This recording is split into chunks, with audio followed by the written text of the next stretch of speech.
오늘 나눌 말씀은 기도 응답의 비결입니다.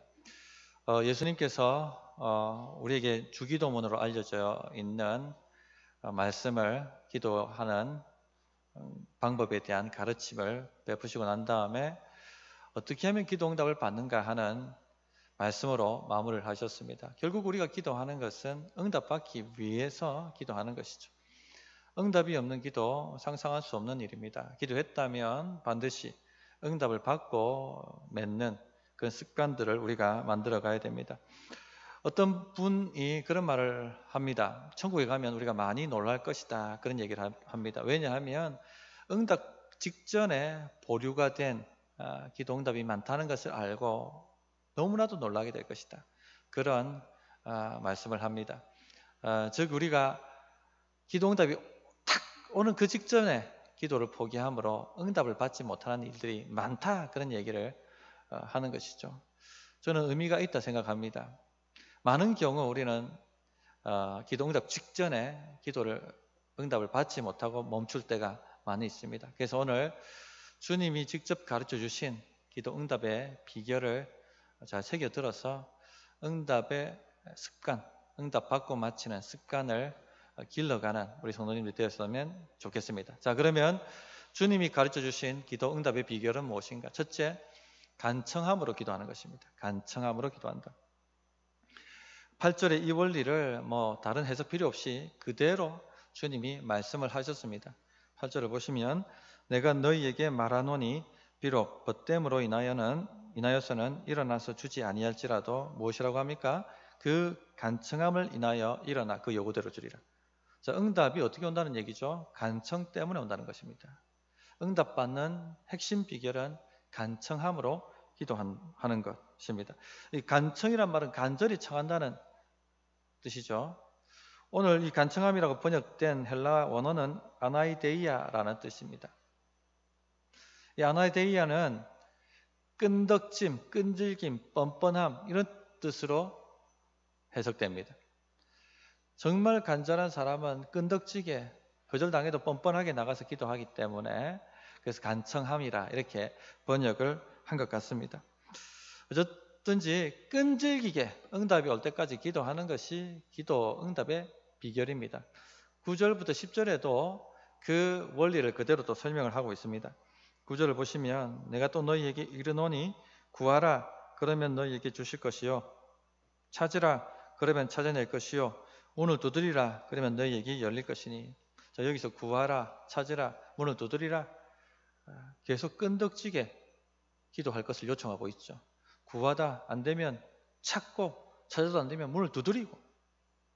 그런데 여기 구하라, 찾으라, 문을 두드리라, 이 헬라어 동사를 보면 계속적 용법입니다. 우리말에는 계속적 용법 이런 것이 없어요. 그런데 헬라어에는 계속적 용법이 있습니다. 헬라 현재 시제는 계속적, 지속적 동장을 의미합니다. 지속적으로, 계속적으로 구하고, 지속적으로, 계속적으로 찾고, 지속적으로, 계속적으로 문을 두드리라는 것입니다. 언제까지? 응답이 올 때까지, 얻을 때까지, 찾을 때까지, 문이 열릴 때까지 그렇게 하라고 말씀하시는 것이죠. 예수님이 기도를 가르치실 때 모든 성경을 다 한번 찾아보십시오. 단 한 번 기도하라 말씀하신 적이 없습니다.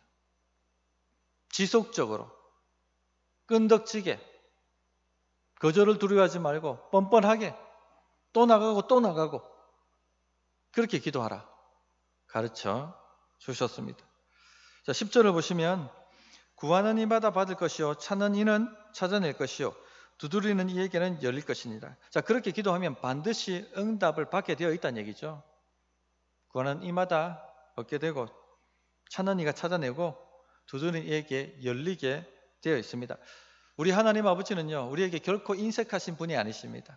이미 우리가 구하기도 전에 우리에게 필요한 것이 무엇인지를 아시고 그 응답을 마련해 놓고 계신 분이십니다. 우리가 할 일은 무엇입니까? 믿음으로 끈덕지게 뻔뻔함으로 주님 앞에 나아가 간청하는 것이죠. 간청하면 주어집니다. 그런데 그 직전에 스탑을 해버리는 겁니다. 응답을 주겠다고 말하는 그 직전에 우리는 멈춰버립니다. 이 원리를 또한 비유로서 오늘 말씀에 설명해 주고 있습니다. 한 친구가 여행 중에 한 동네에 있는 친구 집에 방문을 했습니다. 그런데 하루 종일 굶고 왔습니다. 밥을 마련해서 배불리 먹여야 되겠는데 빵이 없었어요. 오늘 우리 성경에는 떡 세 덩이라 표현을 했는데 왜 자꾸 떡으로 번역하는지 모르겠습니다. 요즘 떡을 밥으로 먹는 사람이 있습니까? 이 원래 헬라어 원어는 빵이죠, 빵. 유대인들의 주식. 한마디로 밥 한 공기가 없었다는 겁니다. 밥 한 공기가. 그래서 이 밥 한 공기 없기 때문에 친구 집에 가서 밥 한 공기 달라, 빌려달라 하고 구하게 되죠. 오늘 이 비유를 오늘 시대의 사람들은, 특히 우리 자녀들은 이해를 잘 못할 것입니다. 왜냐하면 우리에게는 24시간 편의점도 있고 야식 배달도 할 수 있기 때문에 엄마 편의점 가면 안 돼? 야식 배달하면 되잖아. 그렇게 질문할 수가 있겠습니다. 그런데 이 당시에는 그런 게 없었죠. 없었습니다. 그리고 하루 벌어 하루 먹고 사는 사람들이었습니다. 오늘 밥 지어서 오늘 먹고 그것도 제대로 잘 먹지 못하고 살던 참 가난한 시절이었습니다. 어떤 친구가 그런 얘기합니다. 또 그러면 친구야, 오늘 밥도 없고 밥을 마련할 재료도 없으니까 좀 오늘 참고 자고 내일 아침 장을 봐가지고 밥을 차려줄게. 그렇게 하면 안 됩니까? 그렇게 또 질문을 합니다. 그런데 이 당시 유대인들에게는 그런 것은 있을 수 없는 일입니다. 나그네를 잘 대접하는 것은요, 사회적 의무였습니다. 하나님을 섬기는 것이었습니다. 아브라함이 부지부식간에 나그네를 잘 섬겨서 복을 받지 않습니까? 그 나그네가 누구였습니까? 하나님의 천사들이었죠. 그래서 나그네를 잘 대접하는 것은 유대인들에게 하나님 섬기는 일이었습니다. 그런데 이 친구가 하루 종일 굶고 왔는데 아이고 미안하다, 오늘 밥이 없다, 내일 밥 해줄 테니까 그냥 자라, 말할 수가 없는 거예요. 굉장히 불명예였고 있을 수가 없는 일이었습니다. 그러니까 오늘 이 친구 배불리 먹여가지고 잠을 재워줘야 되는 겁니다. 그런데 그 동네에 빵이 있는 친구 집이 있다 하는 것을 알았습니다. 그래서 당장 그 집에 달려가서 문을 두드리고 친구야 부탁한다, 밥 한 공기만 빌려달라, 그렇게 이야기를 하고 있는 것이죠. 자, 여러분 같으면 어떻게 반응하겠습니까? 좀 귀찮지만 일어나서 밥 한 공기 내어줄 것입니다. 당연한 일이죠. 그것은 친구니까 당연한 일이고, 친구 아니어도 이웃집이 그래도 당연히 우리는 해줄 수 있습니다. 당연한 일이었습니다. 7절 보시면 그러니까 이렇게 말씀하시죠. 그가 안에서 대답하여 이르되 나를 괴롭게 하지 말라. 문이 이미 닫혔고 아이들이 나와 함께 침실에 누웠으니 일어나 내게 줄 수가 없노라 하겠느냐? 할 사람 없다는 것이죠. 당연히 일어나서 줄 것이다. 자, 그런데 만일 정말 진짜 막 골 때리는 친구가 하나 있어가지고 거절을 한다고 생각을 해보자는 것입니다. 친구야, 떡 세 덩이만, 밥 한 공기만 좀 빌려달라. 내일 반드시 내가 갚겠다. 그런데 이미 옷 벗고 다 누웠고 애들도 다 지금 옆에 자고 있다. 귀찮게 하지 마라. 딴 집에 가봐라. 이렇게 거절한다고 생각을 해보십시오. 여러분들이 만약 알겠다 하고 물러선다면 어떤 일이 일어나겠습니까? 빈손 들고 돌아갑니다. 빈손 들고 돌아갑니다. 그럼에도 불구하고 계속해서 문을 두드리고 친구야, 그럴 수 있나 친구지간에 떡 세 덩이 내달라 계속해서 부르짖고 문을 두드리면 어떤 역사가 나타나겠습니까? 일어나서 줍니다. 안 그러면 계속해서 두드릴 거니까. 애들 어차피 다 깰 거니까. 이것이 바로 기도응답의 비결입니다. 우리가 주님 앞에 달라고 기도하고 구할 때 첫 느낌이 뭐냐면요, 오늘 말씀을 자세히 보시면 거절의 느낌이에요. 거절의 느낌. 이때를 믿음으로 끈덕지게 간청하고 구하셔야 됩니다. 나를 괴롭게 하지 말라. 문이 이미 닫혔고 아이들이 나와 함께 침실에 누웠으니 일어나 내게 줄 수가 없노라. 우리가 기도하면 꼭 이런 첫 응답이 거절처럼 보이는 일들이 일어납니다. 우리가 매 순간 기도할 때마다 느끼는 감정 아닙니까? 왜 하나님 내 기도를 빨리 응답해 주시지 않습니까? 거절하시는 것처럼 느껴집니다. 헬라인이고 수로보니게 족속인 헬라 여인의 이야기를 잘 알지 않습니까? 예수님이 오신다는 소문을 듣고 당장 예수님께 달려갔습니다. 딸아이가 귀신 들렸기 때문에 너무나도 그 가정이 고통스럽고 힘들었습니다. 납작 주님 발 앞에 엎드려서 주여 제 딸아이 귀신 좀 쫓아내 주십시오. 제 딸아이 고쳐주십시오 라고 간청했습니다. 간구했습니다. 기도했습니다. 그런데 기도했는데 첫 반응이 무엇이었습니까? 예수님의 첫 반응이 굉장히 매몰찬 거절이었죠. 마가복음 7장 27절에 예수께서 이르시되 자녀로 먼저 배불리 먹게 할지니 자녀의 떡을 취하여 개들에게 던짐이 마땅치 아니하니라. 누가복음 18장에 원통한 여인 불의한 재판관 비유에도 똑같은 원리가 나옵니다. 원통한 일을 당한 여인이 재판장에게 가가지고 이 원한을 풀어달라고 계속 민원을 넣습니다. 그런데 첫 반응이 무엇이었습니까? 무시였어요. 무시. 들은 척도 하지 않았습니다. 이런 말씀을 읽을 때 정말 기도할 때 우리가 느끼는 감정과 똑같다 생각이 됩니다. 우리가 기도하면 느끼는 게 무엇입니까? 거절과 무시예요. 거절과 무시. 이 기도가 접수가 되었는지 하나님이 듣고 계신지 조용합니다. 어떤 응답도 없고 어떤 확신도 없고 어떤 사인도 없습니다. 요즘 우리가 살아가는 시대가 어떤 시대입니까? 물건을 스마트폰으로 구입하고 그러면 물건이 접수됐다 하는 사인이 뜨고 또 어디까지 배달이 되고 있다 하는 사인이 뜨고 지금 문 앞에 왔다 하는 그 사인까지 뜹니다. 심지어는 전화까지 걸어주죠. 계십니까? 배달이 옵니다.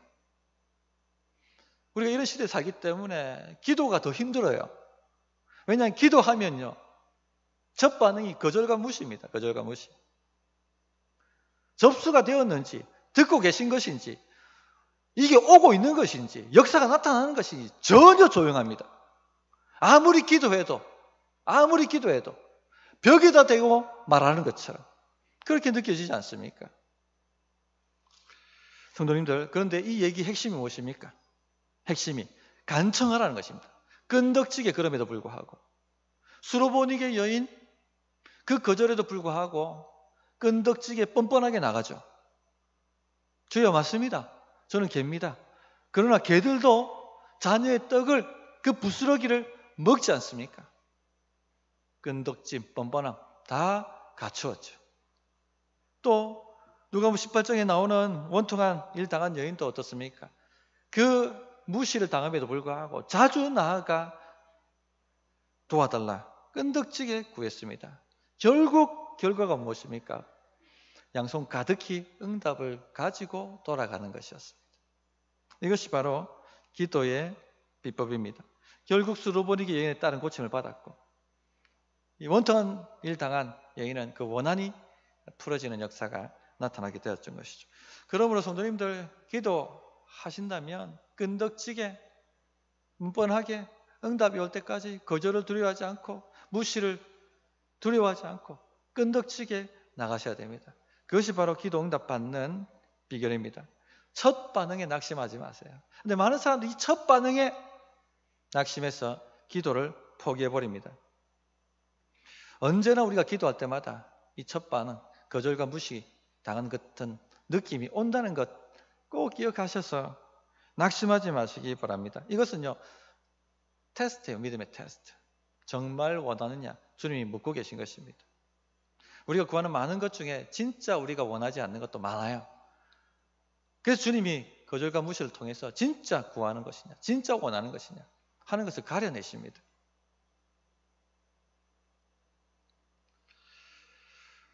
우리가 간절하지 않다면 그것은 별로 우리에게 중요한 것이 아닙니다. 하나님은 절대 응답을 낭비하시지 않습니다. 우리가 마트에 가면 아이들이 뭘 사달라, 장난감을 사달라 조릅니다. 그런데 이 아이가 진짜 원하는 것이, 진짜 필요한 것이 어떻게 한 것인지 어떻게 알 수 있죠? 거절해 보면 압니다. 무시해 보면 압니다. 진짜 필요하면요 허구한 날 계속 구합니다. 그러나 그때 반짝 간청했던 것은 사주고 나면 어떻게 되죠? 집에 돌아와서 하루 가지고 놀고 더 이상 가지고 놀지 않습니다. 필요했던 것이 아닌 것이었죠. 우리 하나님은 절대 응답을 낭비하지 않습니다. 그러므로 끈덕지게 뻔뻔함을 가지고 간청함으로 기도하십시오. 이 정도 할 마음이 없으면요, 필요한 응답이 아닙니다. 필요한 게 아니에요, 우리에게. 야밤에 친구집 문을 두드릴 만한 간절함이 없으면 그 문제 가지고 기도할 생각하지 마십시오. 주의 뜻도 아니고 우리에게 필요한 것도 아닙니다.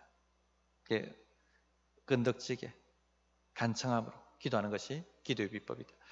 두 번째, 기도응답의 비결이 무엇인가? 우리 하나님 아버지 우리에게 선한 것 주시는 분이시다 하는 것을 믿고 끝까지 기도하시라는 것입니다. 믿음으로 끝까지. 믿음으로 기도하려고 하면요, 중도에 포기하지 마십시오. 끝까지 믿음으로 기도하셔야 됩니다.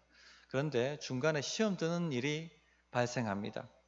그래서 오늘 말씀 보시면 11절 12절에 너희 중에 아버지 된 자로서 누가 아들이 생선을 달라 하는데 생선 대신에 뱀을 주며 알을 달라 하는데 전갈을 주겠느냐 질문하셨어요. 답은 뭐죠? 주겠느냐? 그런 사람 없다는 것이죠.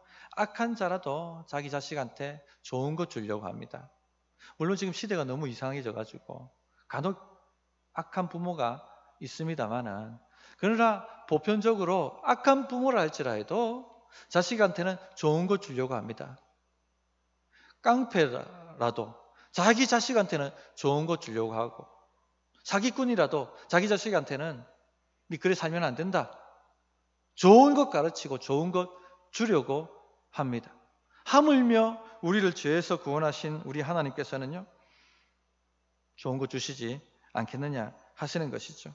그런데 이 말씀을 보시면은 우리가 생선을 달라고 했을 때, 기도했을 때 꼭 뱀을 주시는 것 같고, 그죠?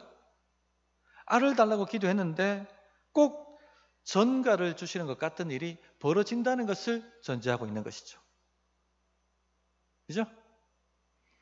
누가 아들이 생선을 달라는데 생선 대신 뱀을 주며 알을 달라는데 전갈을 주겠느냐? 이 말은 꼭 그런 일이 우리가 기도할 때마다 일어난다는 것이죠.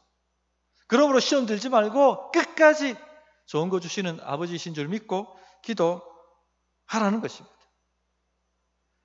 고레스 왕 때 다니엘이 하루 3번 예루살렘을 향하여 기도했습니다. 황폐하게 된 저 예루살렘이 회복되기를 기도했고, 저 무너진 성전이 재건되기를 그는 간절히 하루 3번 기도했습니다. 자, 응답이 어떻게 옵니까? 기도 금지 명령으로 옵니다. 고레스 왕에게 기도하는 것 외에는 어떤 신에게도 기도하지 마라. 만일 기도한다 하면은 사자굴에 던져지게 될 것이다. 응답이 뭐로 온 것입니까? 사자 굴러온 것이죠. 꼭 뱀을 주시는 것 같고, 알을 달라 했는데 전갈을 주시는 것 같았을 것입니다. 우리가 기도하면 꼭 이런 일이 생깁니다. 나는 생선을 달라고 했는데 뱀을 주시고, 나는 알을 달라고 했는데 전갈을 주시는 역사가 나타난다는 것입니다. 즉, 이 직장에 꼭 들어가게 해달라고 했는데 떨어지게 되고, 이사 잘 가게 해달라고 했는데 꼬이기 시작하고, 문제 해결하고 해달라고 했는데 오히려 문제가 더 생기기 시작합니다. 그래서 그런 일이 일어나기 때문에 누가 생선 달라고 했는데 뱀 주시는 아버지가 있느냐? 누가 알을 달라고 했는데 전갈 주는 아버지가 있느냐? 하고 질문하시는 것입니다. 하물며 너희를 죄에서 구속하신 하늘 아버지께서 너희에게 좋은 것을 주시지 않겠느냐? 믿음으로 기도했다면 하나님은 좋은 것 주신다는 걸 믿고 끝까지 기도하라. 그것이 바로 기도 응답의 비결이다 하고 알려주시는 것입니다. 만일 다니엘이 사자굴 응답이 왔을 때 실망하고 낙심하고 시험 들어서 기도를 포기했다면 어떤 역사가 나타났겠습니까? 아무 일도 일어나지 않았을 것입니다. 빈손 들고 돌아갔을 것입니다. 그런데 다니엘은요, 하나님은 나에게 좋은 것 주시는 아버지시다. 내가 반드시 생선 달라고 했으면 생선을 주시는 분이시고, 알을 달라 했으면 알을 주시는 분이시지, 뱀과 전갈을 주시는 분이 아니시다. 믿음으로 끝까지 기도했습니다. 결과가 무엇이었습니까? 사자굴에 던져지는 것이었어요. 뱀과 전갈이죠. 그러나 우리가 다 알지 않습니까? 어떤 역사가 나타납니까? 다니엘은 그 사자굴에서 살아나오고, 다니엘을 모함했던 모든 대적들은 오히려 그 사자굴에 던져지는 역사가 나타납니다. 그리고 고레스 왕 원전에 모든 유다의 백성들은 예루살렘으로 돌아가서 성전을 재건하라 하는 칙령이 발효됩니다. 이것이 그렇게 그냥 공연이 된 것이 아니고, 지금 다니엘이 기도하고 끝까지 기도했던 이 기도와 무관하지 않은 것입니다. 응답을 받은 것이죠. 하나님의 응답은요, 우리가 원하는 포장지에 쌓여오지 않습니다. 하나님의 응답은 우리가 원하는 시간에 배달되지 않습니다. 하나님은요, 결코 자판기가 아니세요. 누른다고 바로 나오는 그런 분이 아니십니다. 하나님은 주권자십니다. 우리가 기도하지만 기도의 주권은 우리에게 있는 것이 아니라 하나님께 있습니다. 하나님께서 선하신 방법으로 선하신 때에 하나님이 원하시는 수단을 통하여 우리에게 응답을 하시는 것입니다. 우리는요, 자주 착각하는 것이 우리가 원하는 시간에 우리가 원하는 방식으로 응답이 오지 않으면 하나님께서 나에게 뱀과 전갈을 주셨다라고 그렇게 생각합니다. 결코 그렇지 않습니다. 하나님께서는 누구보다도 우리를 사랑하시고 누구보다도 우리를 더 잘 아시고 우리에게 최선이 무엇인지를 너무나도 잘 아시는 분이십니다. 하나님의 선하신 뜻 가운데 하나님의 방식으로 하나님의 때에 응답을 하시는 것입니다. 우리는요, 우리 자신을 잘 몰라요. 때때로 우리를 망칠 수 있는 것도 우리는 구합니다. 한번 생각해 보십시오. 어린아이가 아버지한테 아빠 차 달라고 차 사달라고 저러고 한다고 선한 아버지가 차 키를 아들한테 주겠습니까?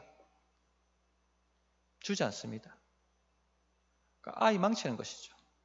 자신의 인생과 자신의 생명을 망칠 뿐만 아니라 타인의 생명과 재산까지도 망칠 수가 있는 것입니다. 그렇기 때문에 선한 아버지는 때를 조정하죠. 때를. 기다리라. 그리고 이 아이가 이 차를 감당할 수 있을 때가 되면 차를 줍니다. 우리 하나님 아버지도 마찬가지입니다. 때때로 하나님은 우리의 기도를 거절하시기도 합니다. 그것도 하나님의 선하신 뜻 가운데 그렇게 된다는 것을 우리가 믿어야 합니다. 사도 바울은요, 육체의 가시가 있었습니다. 이 가시만 제거되면 내가 더 탁월하게 사역할 수 있고 더 힘있게 능력 있게 사역할 수 있고 지금 하는 것보다 3배, 4배, 5배 헌신할 수 있겠는데 이것이 발목 잡혀서 내가 하지 못하는구나. 그래서 주님 앞에 나가 3번 간구합니다. 3번 기도했다는 것이 아니라 작정하고 한 번 기도하고 응답이 또 오지 않으니까 또 작정하고 한 번 기도하고 또 오지 않으니까 작정하고 또 한 번 기도하고 했다는 것이죠. 그런데 하나님께서는요, 3번째 작정했을 때 거절하셨습니다. 내 은혜가 내게 족하다. 우리에게 하나님이 우리에게 선한 것 주신다는 믿음이 없으면 여기서 다 무너졌을 것입니다. 시험 들고. 그런데 우리 아버지는 바울보다 더 잘 알고 계신 것이었죠. 너에게 능력이 너무 많이 가 있기 때문에 이 육체의 가시라도 없으면 너는 쉽게 교만해져서 오히려 너 자신을 망칠 뿐만 아니라 교회를 망치게 될 것이다. 육체의 가시를 가지고 있는 것이 너에게 복이다. 나의 능력이 너에게서 떠나지 않게 될 것이다. 그렇게 말씀하신 것이죠. 바울 자신보다 하나님께서 바울을 더 잘 아신 것이죠. 바울이 교만하게 될 수밖에 없다는 것을. 그래서 그 육체의 가시를 그냥 두기로 하신 것입니다. 다 하나님 뜻이 있는 거예요. 끝까지 믿으셔야 돼요. 정필도 목사님 간증이 이런 원리가 또 나타납니다. 정필도 목사님이 가정이 너무 힘들고 어려웠습니다. 중학교, 고등학교 학비가 없어서 다니지 못할 만큼 중학교 가게 해달라고 간절히 기도했더니 학비가 나와서 학교를 다니고 고등학교 때도 학비 달라고 기도하면 즉각 응답하셔서 학업을 잘 마칠 수가 있었다고 합니다. 그래서 대학교를 갔는데 이 대학교 때는 간절히 기도해도 학비를 주시지 않더랍니다. 이 학비를 벌기 위해서 눈코 뜰 새 없이 아르바이트를 해야만 한 학기를 넘길 수가 있었습니다.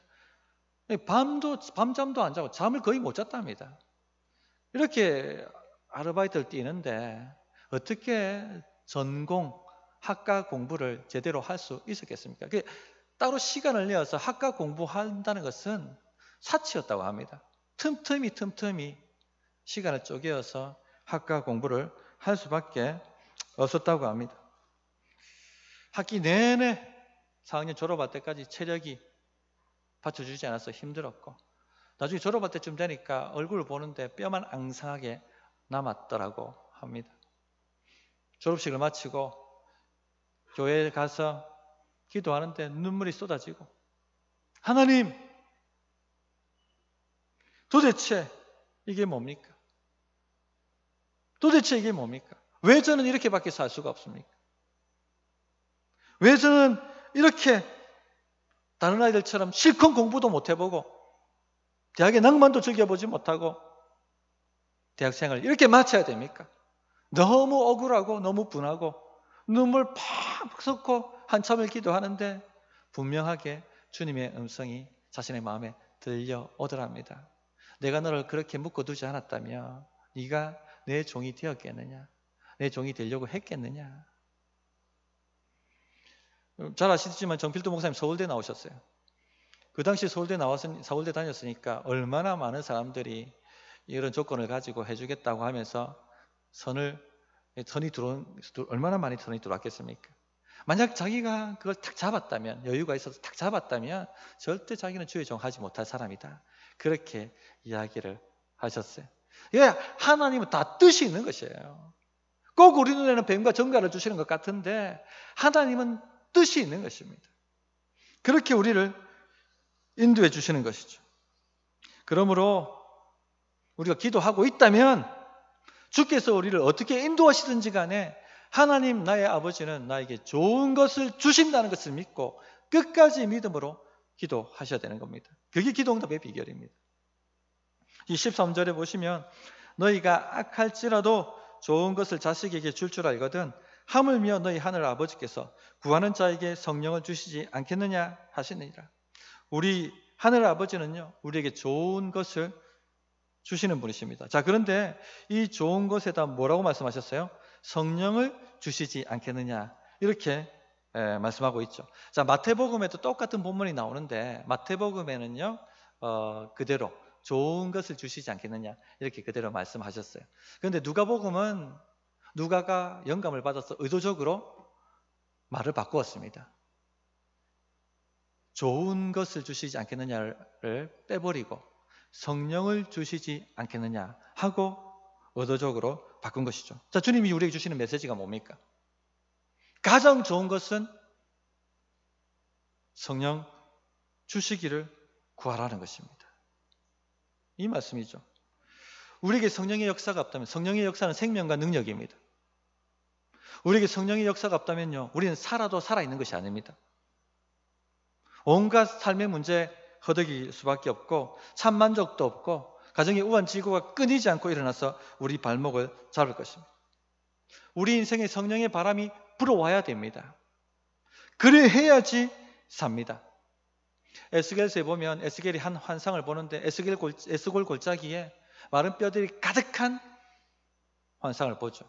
그런데 어디선가 성령의 바람이 불어옵니다. 완전히 가망 없이 말라버린 뼈에 살이 돋고 힘줄이 생기고 관절이 붙고 근육이 붙고 그러면서 강력한 하나님의 군대로 일어나는 것을 보게 됩니다. 성령의 바람이 불면 살아난다는 것이죠. 성령의 바람이 우리 인생 가운데 불면 다 죽어가는 인생도 살아납니다. 성령의 바람이 불면 우리 가정에 성령의 바람이 불면 완전히 콩가루 집안이고 우환질고고 가망이 없고 소망이 없는 집안도 일어나게 되고 성령의 바람이 우리 일터에 불면 길이 없어 보이는 그 일터도 문이 열리고 살아납니다. 성령의 바람이 우리 교회에 불면 우리 교회가 살아납니다. 놀라운 생명의 역사가 일어나는 것이죠. 그러므로 성도님들, 가장 좋은 것 필히 구하십시오. 하나님, 제 삶에 성령의 바람이 불기 원합니다. 제 가정에, 제 일터에, 우리 교회에 성령의 바람이 불기를 원합니다. 요즘 제가 가장 간절히 기도하는 게 이겁니다. 이거 입에 붙었어요. 그냥 바람이 분다, 바람이 분다, 성령의 바람이 분다. 주여, 바람을 불어주옵소서. 그래 되면요, 수십 년 동안 애쓰고 노력하고 이루려고 했지만 이루지 못했던 일들이 한순간에 응답이 됩니다. 한순간에 역사가 일어나기 시작합니다. 바람이 불어야 됩니다. 아무리 노를 저으려고 해도 나가지 않지만 금주가 흐르면 손살같이 흘러가는 것처럼 우리 삶에 이런 성령의 바람이 불어와야 되지 않겠습니까? 기도하십시오. 기도하십시오. 말씀을 정리하도록 하겠습니다. 기도 응답 받는 비결이 무엇인가? 두 가지 말씀을 나누었습니다. 첫째, 간청함으로 기도하십시오. 끈덕지게 뻔뻔하게. 우리가 기도할 때마다 거절당하는 것 같고 무시당하는 것 같은 느낌이 듭니다. 끈덕지게 기도하십시오. 뻔뻔하게 기도하십시오. 이 과정을 통해서 불필요한 기도 제목은 싹 삭제가 되는 겁니다. 그리고 주님이 원하시는 기도 제목만 딱 남게 되는 겁니다. 그래서 응답이 일어나게 되는 것이죠. 둘째, 우리 하나님 아버지는 선한 것 주시는 하늘 아버지가 되신다는 것을 믿고 기도했다면 끝까지 믿음으로 기도하십시오. 그러나 중간에 반드시 우리가 기도했는데도 불구하고, 생선 달라고 구했는데도 불구하고, 뱀을 주시는 것 같은 일이 일어나고, 알을 달라고 구했는데도 불구하고 정갈 주시는 일들이 일어납니다. 시험 들지 마십시오. 이왕 하나님 믿기 시작했다면 하나님은 나에게 선한 것 주시는 아버지시다, 좋은 것 주시는 아버지시다 믿고 끝까지 기도하십시오. 그래야 믿음의 기도가 되는 것입니다. 믿음의 기도가 응답을 받게 되는 것이죠. 이 두 가지 비결을 잘 마음에 새기셔서 기도 응답이 습관이 되는 우리 성도님들 되시기를 축복합니다. 어떻게 결단해야 할지 1분간 기도하겠습니다.